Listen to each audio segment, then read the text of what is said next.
Asia কাপে বাংলাদেশের super ফোরের ভাগ্য নির্ধারণ হবে আজ। রাতে শ্রীলঙ্কার মুখোমুখি হবে আফগানিস্তান, আরব আমিরাতকে হারিয়ে সেরা চারে পাকিস্তান।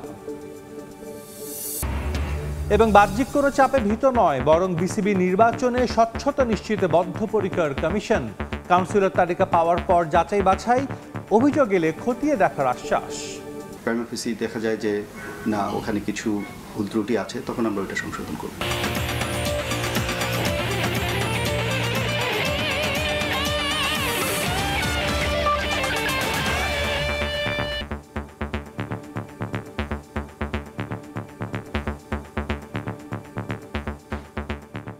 বিশ্বের নানা প্রান্তের খেলাধুলার খবর নিয়ে আমাদের নিয়মিত আয়োজন খেলার সময়, আর এই আয়োজন আপনাদের সঙ্গে আছি আমি সাজিদ মুস্তাহিদ।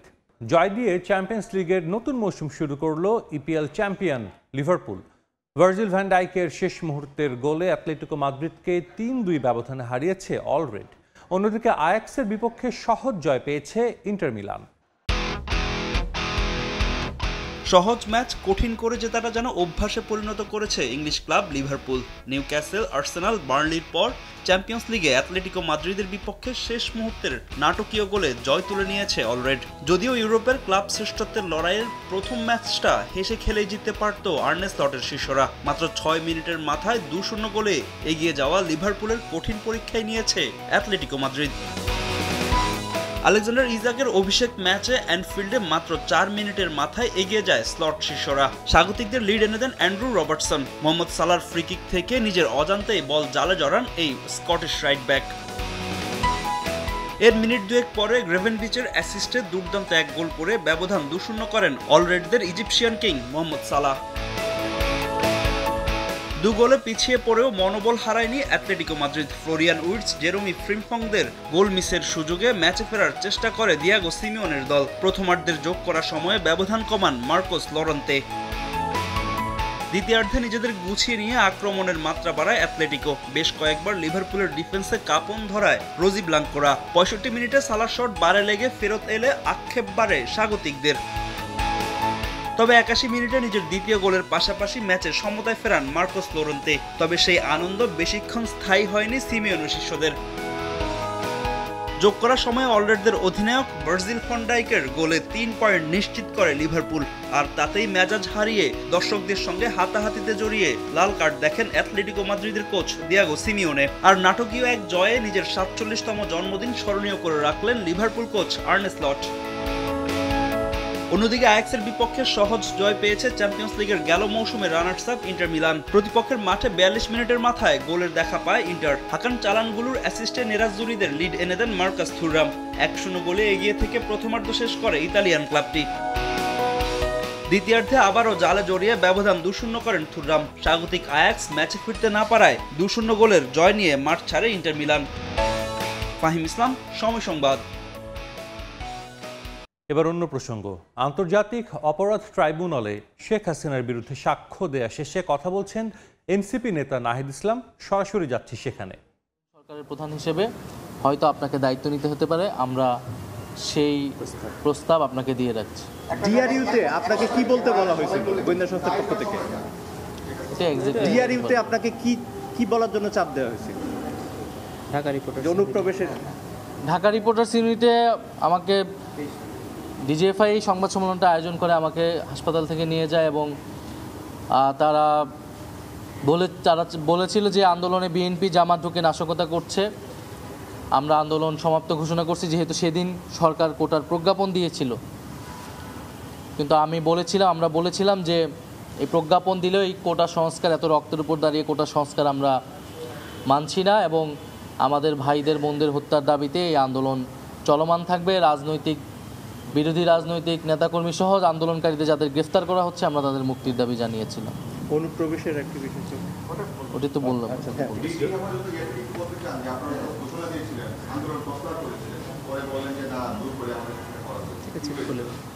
ওটি কি ডিবির আয়নাঘর ছিল না? অজ্ঞাত স্থান তো ডিবির আয়নাঘরে না, সেটা আয়নাঘর ছিল ডিজিএফআই এর, যেটা প্রথমে আমাকে গুম করে সেখানে রাখা হয়েছিল। পরবর্তীতে ডিবি অফিসে আমাদের নানাভাবে আমাদেরকে নির্যাতন করা হয়েছে, মানসিক শারীরিকভাবে আমাদের অভিভাবকদেরকে হেনস্থা করা হয়েছে এবং এবং একটা পর্যায়ে হচ্ছে তারা নারী সমন্বয়কদেরকে আরও গ্রেফতার করে আনার হুমকি দিয়েছে এবং একটা পর্যায়ে তারা আমাদেরকে হুমকি দিয়ে জোরপূর্বক আমাদের দেশেই লিখিত বক্তব্যটি পাঠ করায়, মোবাইলে ভিডিওটি ধারণ করে পরে সেটি মিডিয়াতে ছড়িয়ে দেয় এবং প্রধানমন্ত্রীর দপ্তরে আমাদেরকে নিয়ে যে আমরা সমঝোতা করেছি এরকম একটা দৃশ্য জনগণকে দেখাতে চেয়েছিল। আমরা তখন অনশন শুরু করি এবং বাইরে যেহেতু রিট হয়েছিল, আইনজীবীরা আন্দোলন করছিল, আমাদের শিক্ষকরা এবং সাধারণ মানুষ আন্দোলন করছিল আমাদের মুক্তির দাবিতে, সেই প্রেক্ষাপটে আমাদেরকে তখন ডিবি ছাড়তে বাধ্য হয় এবং ছেড়ে আমরা আমাদের অবস্থান তখন পরিষ্কার করেছিলাম। প্রথম দফা আয়নাঘরে কি আপনাকে নিজেকেও তো হুমকি দেওয়া হয়েছিল যে আপনি যেন আর ফিরে আসতে পারবেন না, সেটা যদি একটু প্রথমে আমাকে আমি তো পরবর্তীতে সরকার দায়িত্ব থাকা অবস্থায় সে ডিজিএফআই হেড করে সেই আয়নাঘরে আমি নিজে গিয়েছি, যেই রুমে আমাকে রাখা হয়েছিল আমি আইডেন্টিফাই করতে পেরেছিলাম। ফলে আমাকে গুম করা হয়েছিল। আমি যদি বেঁচে থাকতে চাই, অন্য সমন্বয়কদের যদি মুক্তি নিশ্চিত করতে চাই, তাহলে আমরা যাতে আন্দোলন থেকে সরে আসি, এই বিষয়টি তারা বারবার নিশ্চিত করতে চেয়েছিল আন্দোলনের, যখন আন্দোলনটা গণ আন্দোলনের দিকে রূপ নেয় তখন থেকে। ফলে আমার আদালতের কাছে এটাই প্রত্যাশা থাকবে যাতে এখানে যারাই এই ঘটনার সাথে জড়িত, আমি গতকালও যেটা বলেছি আজকেও পুনর্বক্ত করছি, পুলিশ, র্যাব, বিজেপি, সেনাবাহিনী, যত বাহিনীর যে সকল সদস্যরা এই হত্যাকাণ্ডে, নির্যাতনে, গুমে অংশগ্রহণ করেছে এবং যাদের নির্দেশনায় এগুলো সংঘটিত হয়েছে, শেখ হাসিনা, স্বরাষ্ট্রমন্ত্রী ওবায়দুল কাদের সহ, তাদের যাতে কঠোর শাস্তি দেওয়া হয়, আমাদের এটাই প্রত্যাশা থাকবে, যাতে দেশবাসী, যারা আন্দোলনকারী, যারা আন্দোলনে হতাহত হয়েছে, তারা সবাই ন্যায় বিচার পায়। আপনি গতকালকেও গণমাধ্যমের কথা বলেছেন, জুলাই আন্দোলনে গণমাধ্যম, ইলেকট্রনিক গণমাধ্যম সহায়তা করেন এবং পরের দিন যে সেখানে সহায়তা করেন। গণমাধ্যম কি তার আগের অবস্থায় আছে নাকি এখন স্বাধীনতা ভোগ করছে? আপনি তো যে দায়িত্ব ছিলেন, যদি অপ্রাসঙ্গিক হলেও আপনি যে উত্তরটা দিতেন। আন্দোলনের বিভিন্ন পর্যায়ে গণমাধ্যমের বিভিন্ন রোল ছিল। আসলে আমি 18-19 তারিখের কথাটা বলছি। আবার বিভিন্ন সময় পত্রিকায় বা বিভিন্ন কয়েকটি ইলেকট্রনিক মিডিয়া আন্দোলনের পক্ষে অবস্থান নেওয়ার চেষ্টা করেছে, বিশেষত অনেক সাংবাদিক ফিল্ডে তারাও। ফলে সেখানেও আসলে ফ্যাসিবাদের পক্ষ যেমন ছিল, আবার ফ্যাসিবাদের বিরুদ্ধে অবস্থানও ছিল। এখনকার অবস্থান কিন্তু মিডিয়া, আমরা যেই প্রত্যাশা আমাদের ছিল, যদিও আমিও দায়িত্বে ছিলাম, সেই অনুযায়ী কিন্তু মিডিয়ার সংস্কার হয়নি। আন্তর্জাতিক অপরাধ ট্রাইব্যুনালে শেখ হাসিনার বিরুদ্ধে সাক্ষ্য দেওয়া শেষে কথা বলছিলেন এনসিপি নেতা নাহিদ ইসলাম। আমরা সরাসরি ছিলাম সেখানে। এবার যাচ্ছে আবারও খেলার খবরে। চ্যাম্পিয়ন্স লিগে আজ রাতে মাঠে নামছে দুই সাবেক চ্যাম্পিয়ন বার্সেলোনা ও ম্যানচেস্টার সিটি। সেন্ট জেমস পার্কে বার্সার প্রতিপক্ষ নিউক্যাসল ইউনাইটেড, সিটি মুখোমুখি হবে নাপোলির। ম্যাচ দুটি শুরু হবে রাত 1টায়। সবশেষ লা লিগায় ভ্যালেন্সিয়ার বিপক্ষে 6-0 গোলের জয় আত্মবিশ্বাসের তুঙ্গে আছে বার্সেলোনা। চলতি মৌসুমে এখন পর্যন্ত কোনো ম্যাচ হারেনি হ্যান্সি ফ্লিকের দল, এখন পর্যন্ত করেছে 13 গোল। নিউক্যাসলের বিপক্ষে আত্মবিশ্বাস নিয়ে মাঠে নামবে কাতালান ক্লাবটি, যদিও ইনজুরির কারণে নিয়মিত অনেককেই পাচ্ছেন না কোচ। লামিন ইয়ামালের সঙ্গে এই ম্যাচ মিস করবেন গাভি ও বালদে। তবে ম্যাচটা প্রতিপক্ষের মাঠে বলে কিছুটা সতর্ক থাকতেই হবে বার্সাকে। অন্যদিকে নিউক্যাসলের সাম্প্রতিক ফর্ম ভালো না, চলতি মৌসুমে জিতেছে মাত্র একটি ম্যাচ। অন্য ম্যাচে ম্যান সিটির প্রতিপক্ষ নাপোলি। এই ম্যাচ দিয়ে প্রথমবারের মতো সাবেক ক্লাবের মুখোমুখি হবেন কেভিন ডি ব্রুইনা। যদিও ম্যাচটা সহজ হবে না নাপোলির জন্য, ইংল্যান্ডের মাটি থেকে কখনোই জয় নিয়ে ফিরতে পারেনি ইতালিয়ান ক্লাবটি। এশিয়া কাপের সুপার ফোরের সমীকরণে শেষ পর্যন্ত রান রেটই বড় হয়ে দাঁড়িয়েছে, কিন্তু হংকংয়ের বিপক্ষে ম্যাচে রান রেটের বিষয়টাকে পাত্তাই দিতে চায়নি বাংলাদেশ। যে কোনো টুর্নামেন্টে এই বিষয়গুলো পার্থক্য গড়ে দিতে পারে, তাই ক্রিকেটারদের গেম সেন্স বাড়ানোর বিষয়ে গুরুত্ব আরোপ করলেন বিসিবি পরিচালক ও সাবেক অধিনায়ক আকরাম খান। শ্রীলঙ্কার বিপক্ষে তাসকিনকে বাদ দেওয়ারও কোনো যৌক্তিকতা খুঁজে পান না সাবেক অধিনায়ক। এটাকে বৃষ্টির কারণে এনসিএল স্থগিত হওয়ায় বেশ হতাশ তিনি। তবে সপ্তাহখানেকের মধ্যেই সিলেটে আবারও এনসিএল শুরু করতে চায় টুর্নামেন্ট কমিটি। জাকের আলীর এশিয়া কাপে চ্যাম্পিয়ন হওয়ার লক্ষ্যের কথা কিংবা তাওহিদ হৃদয়ের রান রেট নিয়ে মাথা ব্যথা না থাকা, এসব বেশ বিতর্কের জন্ম দিয়েছে। প্রতিপক্ষ, কন্ডিশন, সম্ভাব্য সমীকরণ সম্পর্কে পুঙ্খানুপুঙ্খ হোমওয়ার্ক ছিল কিনা দলের, তা নিয়েই প্রশ্ন তুলছেন বিশ্লেষকরা। ইন্ডিয়া দেখেন, পাকিস্তান দেখেন, ওদের প্লেয়াররা কিন্তু এই ধরনের কথা খুব কম বলে, ওরা জাস্ট কনসেন্ট্রেট করে যে আপনার খেলা। এবং এশিয়া কাপ এমন একটা টুর্নামেন্ট, এটা কিন্তু ওয়ার্ল্ড কাপ না, এটা এশিয়া কাপ। এখানে আপনার শক্ত টিমও আছে এবং ছোট টিমও আছে। তো যারা একটা টার্গেট নিয়ে যায় ওরা কিন্তু প্ল্যানটা করে যে ছোট টিমের সাথে রান রেট বাড়াবে এবং বড় টিমের সাথে ম্যাচটা জিতবে। প্রশ্ন উঠছে কোচিং প্যানেল ও অ্যানালিস্টের প্ল্যানিং নিয়েও। একাদশ নির্বাচনে দূরদর্শিতার অভাবও দেখছেন বিশ্লেষকরা। ইনফর্ম তাসকিনকে বসিয়ে কেন শরীফুলকে শ্রীলঙ্কার বিপক্ষে খেলানো হলো উত্তর খুঁজে পান না সাবেক অধিনায়ক। অন্য দলে লেফট আর্ম কয়টা, এই জন্য আমার যে ফর্মে প্লেয়ার আছে তাকে অফ করে দিই। অন্য টিমের আপনার রাইটি কয়টা, এটার জন্য আমাদের যে ভালো করছে ওকে আমি অফ করে দিচ্ছি, এটা কিন্তু হওয়া উচিত না। এদিকে অনেক হাক ডাক দিয়ে এনসিএল টি-20 টুর্নামেন্ট শুরু করলেও বৃষ্টির কারণে স্থগিত করতে বাধ্য হয়েছে বিসিবি, জানিয়ে কিছুটা বিব্রত বোর্ড। আসন্ন বিসিবি ইলেকশনে অংশ নেবেন না আকরাম খান, সে হিসেবে বোর্ডে শেষ সময় কাটাচ্ছেন তিনি। এনসিএলটা ভালোভাবেই শেষ করার ইচ্ছে ছিল, কিন্তু সেটা আর হলো কই। অনেক চেষ্টা করার পর কিন্তু আমরা পারিনি, যেহেতু শুরুতে আমি বলেছিলাম যে আমাদের চ্যালেঞ্জ হলো বৃষ্টি। প্রথমে চিন্তা করলাম যারা বগুড়া আছে ওদেরকে বাসে এনে খেলায়, ওদেরকে আবার বগুড়া নিয়ে যাবো, তারপর দেখি আবার রাজশাহীতে বৃষ্টি এসে 5-7 দিন পর আমরা আপনার সিলেটে আমরা টুর্নামেন্ট আবার শুরু করব। এনসিএল খেলোয়াড় তালিকায় 35 বছরের বেশি বয়সী অনেকে থাকায় এই টুর্নামেন্ট দিয়ে দেশের ক্রিকেট কতটুকু লাভবান হবে তা নিয়ে সন্দেহ সবার। আবার ফিক্সিং নিয়েও সন্দেহের জায়গা থেকে যায়। কিছু প্লেয়ার, কিছু অফিসিয়ালস ইনভলভ আছে, বাট এটা আইন জটিলতার জন্য হয়তো বা প্রকাশ করছে না। বাংলাদেশে কিন্তু অনেক সুপারস্টার, অনেক বড় মাপের প্লেয়াররাও কিন্তু আপনার মানে এই কারণে কিন্তু আপনার খেলতে পারেনি। তো সেটা আলটিমেটলি কিন্তু আপনার দেশের ক্ষতি হয়। ডিভিশনকে যদি স্ট্রং করতে চান হয়তো বা ওখানে আপনার আসতে পারে যে হয়তো একটা 30-35 বছর একটা প্লেয়ার আসছে যে টিমের স্ট্রেংথটা বাড়বে, কিন্তু বেশি বয়সী প্লেয়াররা ওখানে খেলছে, তার মানে যে ওখান থেকে নতুন প্লেয়াররা বের হয়ে আসছে না। মাকসুম আলম খান, সময় সংবাদ, ঢাকা। এশিয়া কাপের বাংলাদেশের সুপার 4-এ খেলার ভাগ্য নির্ধারণ হবে আজ রাত 8:30টায় আবুধাবিতে মুখোমুখি হবে শ্রীলঙ্কা ও আফগানিস্তান। গ্রুপ পর্বের 3 ম্যাচের 2টিতে জিতেও স্বস্তিতে নেই বাংলাদেশ, যার মূল কারণ রান রেট। বর্তমানে পয়েন্ট টেবিলের 2য় স্থানে আছে লিটনের দল। শ্রীলঙ্কা আফগানিস্তান ম্যাচের উপর নির্ভর করছে বাংলাদেশের সুপার 4-এর ভাগ্য। এ ম্যাচে আফগানিস্তান ছোট ব্যবধানে জিতলে টুর্নামেন্ট থেকে ছিটকে যাওয়ার সম্ভাবনা আছে বাংলাদেশের। তবে শ্রীলঙ্কা জিতলে বাংলাদেশ কোয়ালিফাই করবে সুপার 4-এ, তাই ম্যাচটার দিকে তাকিয়ে থাকতে হচ্ছে লিটনের দলকে। ক্লাবের মালিকানা নিয়ে দ্বন্দ্ব ও কাউন্সিলর বাছাইয়ে হস্তক্ষেপ সহ নানা অভিযোগ সম্পর্কে অবগত বিসিবি নির্বাচন কমিশন। এসব বিষয়ে প্রাথমিকভাবে ট্রাইব্যুনালের রায়ের ওপর আস্থা রাখতে চান প্রধান নির্বাচন কমিশনার মোহাম্মদ হোসেন। বোর্ড থেকে কাউন্সিলর তালিকা পাওয়ার পর যাচাই করবেন তারা। অভিযোগ পেলে তা খতিয়ে দেখা হবে।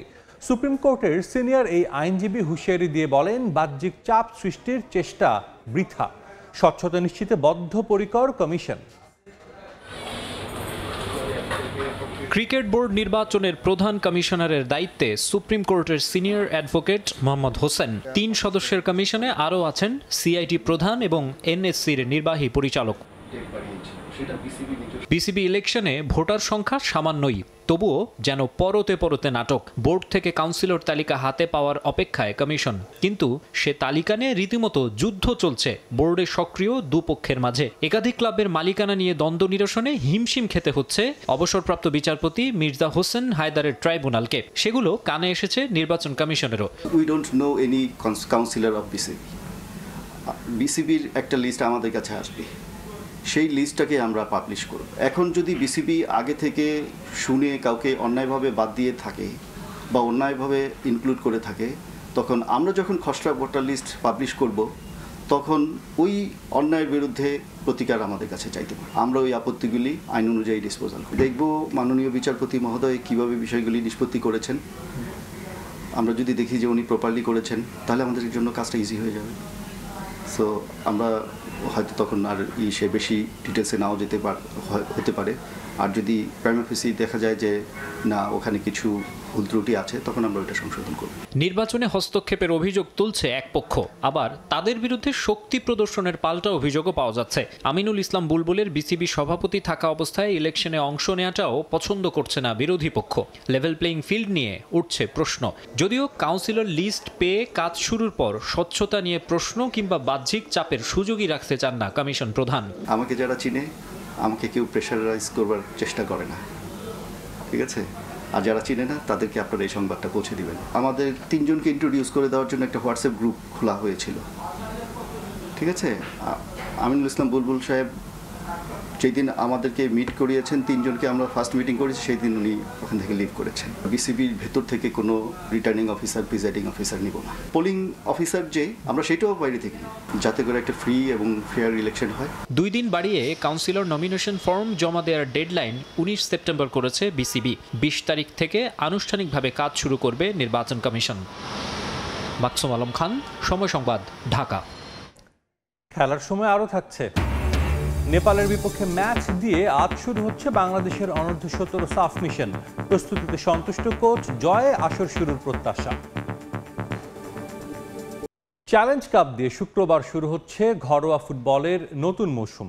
এবারের ফাইনাল অনুষ্ঠিত হবে কুমিল্লার ধীরেন্দ্রনাথ স্টেডিয়ামে। শিরোপা ধরে রাখতে বদ্ধপরিকর ডিফেন্ডিং চ্যাম্পিয়ন বসুন্ধরা কিংস। অন্যদিকে গেলবারের হারের প্রতিশোধ নিতে চায় মোহামেডান। যদিও ফাইনালের আগে প্রস্তুতি নিয়ে সন্তুষ্ট নন 2 দলের কোচ। কিছুদিন আগেই নেপালে জাতীয় দলের হয়ে কাঁধে কাঁধ মিলিয়ে লড়েছেন একসঙ্গে। তবে প্রেক্ষাপট বদলে যাওয়ায় 2 সতীর্থ এখন প্রতিপক্ষ। লক্ষ্য তাদের একটাই, যে করেই হোক শিরোপা দিয়ে ঘরোয়া মৌসুম শুরু করা। শুক্রবার চ্যালেঞ্জ কাপ দিয়ে শুরু হতে যাচ্ছে এবারের ঘরোয়া মৌসুম, যেখানে গেল মৌসুমের লিগ চ্যাম্পিয়ন মোহামেডানের প্রতিপক্ষ federation cup champion Bashundhara Kings.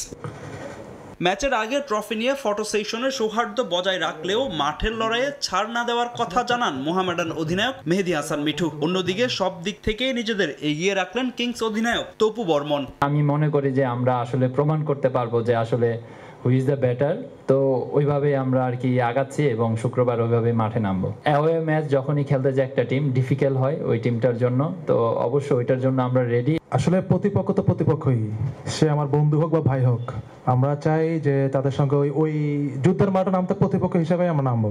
আমাদের যেহেতু মোহামেডানের এই চ্যালেঞ্জ কাপটা নাই, আমরা চাচ্ছি এই চ্যালেঞ্জ কাপটা উদ্ধার করতে বসুন্ধরার কাছ থেকে। চ্যালেঞ্জ কাপ দিয়ে বসুন্ধরা কিংসের শুরু হচ্ছে আর্জেন্টাইন কোচ মারিও গোমেজ অধ্যায়। প্রথম ম্যাচে শিরোপা নির্ধারণী হওয়ায় কিছুটা চাপে আছেন এই আর্জেন্টাইন। অনূর্ধ্ব-23 ও জাতীয় দলের ম্যাচ থাকায় পুরো স্কোয়াড মাত্র 3 দিনের জন্য পেয়েছেন 2 কোচই। সেই সঙ্গে অনুশীলন ভেন্যু নিয়েও হতাশ মোহামেডান কোচ আলফাজ আহমেদ। আমি মাত্র 3 দিন দলের সঙ্গে কাজ করতে পেরেছি। সেই সঙ্গে কুমিল্লার আবহাওয়া ও কন্ডিশন নিয়েও আমার কোনো ধারণা নেই। প্রতিপক্ষ মোহামেডান সম্পর্কে আমার কিছু ধারণা আছে। তারা লিগ চ্যাম্পিয়ন, শক্ত প্রতিপক্ষ। তবে আমার বিশ্বাস ম্যাচটা আমরাই জিতব। ন্যাশনাল টিমের কারণে প্রায় 11 জন প্লেয়ার এখনো আমি পেয়েছি মাত্র 3 দিন, আর কালকে শুধু ওয়ার্ম আপ, তারপরে ম্যাচ। সো ওভারঅল আমার তো প্রি সিজন ট্রেনিং আমি করাইতে পারিনি টিমকে। এই জায়গাটাই আমরা একটু পিছিয়ে আছি আমার মনে হয়। এটা বলার আর কি অপেক্ষা রাখে না, তারপরেও আমরা তো এইখানে অভ্যস্ত হয়ে গেছি, সমাধান তো নাই। চলতি মৌসুমে 2 দলে এসেছে অনেক পরিবর্তন। ডোরিয়ালটনকে ফিরিয়ে আনার পাশাপাশি মোহামেডান থেকে এমানুয়েল সান্ডে ও টনিকে দলে ভিড়িয়েছে কিংস। কিউবা মিচেল ছাড়াও তাদের দলে আছে ঘরোয়া ফুটবলের বেশ কয়েকটি বড় নাম। অন্যদিকে সাবেক অধিনায়ক সুলেমান দিয়াবাতেকে ছাড়া প্রথম অ্যাসাইনমেন্টে নামবে সাদা কালোরা। ফাহিম ইসলাম, সময় সংবাদ, ঢাকা। অনূর্ধ্ব-17 সাফ চ্যাম্পিয়নশিপে আজ নেপালের বিপক্ষে ম্যাচ দিয়ে আসর শুরু করতে যাচ্ছে বাংলাদেশ। 1 মাসেরও বেশি সময় অনুশীলন ক্যাম্প করায় প্রস্তুতিতে সন্তুষ্ট কোচ গোলাম রব্বানী ছোটন। নেপাল শক্তিশালী প্রতিপক্ষ হলেও তাদের বিপক্ষে জয় দিয়ে আসর শুরুর ব্যাপারে দৃঢ় প্রত্যয়ী লাল সবুজের দল। কলম্বো রেসকোর্স স্টেডিয়ামে ম্যাচ মাঠে গড়াবে সন্ধ্যা 7টায়। লম্বা সময়ের প্রস্তুতি, শহরের কোলাহল থেকে দূরে গিয়ে যশোরের নিবিড় পরিচর্যায় মাসখানেকের অনুশীলন ক্যাম্প বাংলাদেশ দলের। সাফ অনূর্ধ্ব-17 চ্যাম্পিয়নশিপের জন্য যুবাদের এই প্রস্তুতি। শ্রীলঙ্কার মাটিতে ইতোমধ্যে মাঠে গড়িয়েছে টুর্নামেন্ট। এবার মাঠে নামার অপেক্ষায় লাল সবুজের দল। অনূর্ধ্ব-17 ক্যাটাগরিতে এর আগে কখনো শিরোপা জিততে পারেনি বাংলাদেশ। দুবার এই ক্যাটাগরিতে টুর্নামেন্ট আয়োজিত হলেও বাংলাদেশকে রানার আপ হয়ে সন্তুষ্ট থাকতে হয়। তবে 15 ও 16 ক্যাটাগরিতে একবার ট্রফি জিতেছে লাল সবুজ।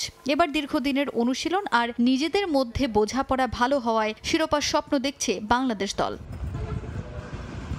7 দলের টুর্নামেন্টে এ গ্রুপে বাংলাদেশের সঙ্গে আছে নেপাল ও স্বাগতিক শ্রীলঙ্কা। আসরের উদ্বোধনী ম্যাচেই স্বাগতিকদের বিপক্ষে মাঠে নামে হিমালয়ের দেশটি। এবার বাংলাদেশ নিজেদের প্রথম ম্যাচে মাঠে নামবে নেপালের বিপক্ষে। হিমালয়ের দেশটি ইতিমধ্যে একটি ম্যাচ খেলায় তাদের খেলার ধরন পর্যবেক্ষণ করেছে বাংলাদেশ দল। সে ম্যাচে স্বাগতিক শ্রীলঙ্কাকে 2-0 গোলে হারিয়েছে নেপাল। হাতে কয়েকদিন সময় নিয়ে শ্রীলঙ্কায় যাওয়ায় কন্ডিশনের সঙ্গে মানিয়ে নিয়েছে লাল সবুজ। ম্যাচের আগে মূল মাঠে অনুশীলনের আগে ভেন্যু পরিদর্শন করেছে বাংলাদেশ দল।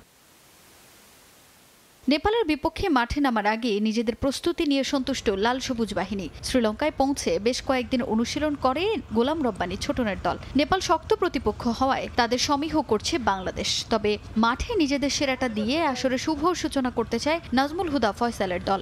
মোটিভেটেড আছে খেলার জন্য, তারা পুরো প্রস্তুত, তারা এক্সাইটেড নেপালের সাথে খেলার জন্য। নেপালের আমরা খেলা দেখেছি, নেপালি স্ট্রং সাইড, তাদের বেশ কিছু ট্যালেন্টেড প্লেয়ার আছে, কিন্তু আমি বিশ্বাস করি যে আমাদের ছেলেরা যদি আত্মবিশ্বাস এবং সাহস নিয়ে মাঠে হার্ড ওয়ার্ক করে, আমরা আমাদের যে লক্ষ্য সেটা খুব ভালোভাবেই পূরণ করতে পারবো। আমরা আমাদের জায়গা থেকে আমরা ঠিক ফিট আছি এবং আমরা 100% দেওয়ার চেষ্টা করব। এখন পর্যন্ত গ্রুপ এ তে এক ম্যাচ খেলে 3 পয়েন্ট নিয়ে টেবিলের শীর্ষে আছে নেপাল। তাজিন খন্দকার, সময় সংবাদ। ইউথ ভলান্টিয়ার অ্যাওয়ার্ড পাওয়ায় নিজ জেলায় সংবর্ধনায় সিক্ত হলেন বাংলাদেশ জাতীয় নারী ফুটবল দলের অধিনায়ক আফিদা খন্দকার প্রান্তি। সাতক্ষীরা জেলা ক্লাব ঐক্য পরিষদের উদ্যোগে এই সংবর্ধনা অনুষ্ঠানের আয়োজন করা হয়। এ সময় অতিরিক্ত police super Mukit Hasan Khan, DGFI এর উপপরিচালক রেজাউল ইসলাম চৌধুরী সহ আরও অনেকেই উপস্থিত ছিলেন। বাংলাদেশের ক্রীড়াঙ্গনে সাতক্ষীরা থেকে উঠে এসেছেন সাবিনা খাতুন সহ অসংখ্য প্রতিভাবান ক্রীড়াবিদ। তাদের সাফল্যে অনুপ্রাণিত হয়ে আরও ক্রীড়াবিদ যেন এই জেলা থেকে আন্তর্জাতিক মঞ্চে নিজেদের মেলে ধরতে পারেন সে বিষয়ে সংবর্ধনা অনুষ্ঠানে সরকারের কাছে সহযোগিতা চান আফিদা। গত জুলাই ইতিহাস গড়ে নারী এশিয়ান কাপে জায়গা করে নেয় নারী ফুটবল দল। আগামী বছর মার্চে অস্ট্রেলিয়ায় অনুষ্ঠেয় এই আসরে যেন ধারাবাহিকতা ধরে রেখে বিশ্বকাপেও জায়গা করে নিতে পারে নারীরা, সে বিষয়েও সবার কাছে দোয়া চেয়েছেন আফিদা।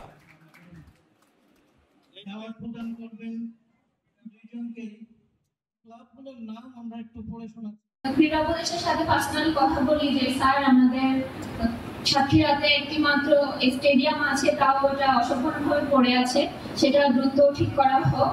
আর আপনার মন্ত্রণালয়ে আমাদের জেলা প্রশাসন মহোদয় থেকে একটা কাগজপত্র জমা দেওয়া হয়েছে যে ওখানে ক্রীড়া কমপ্লেক্সের জন্য।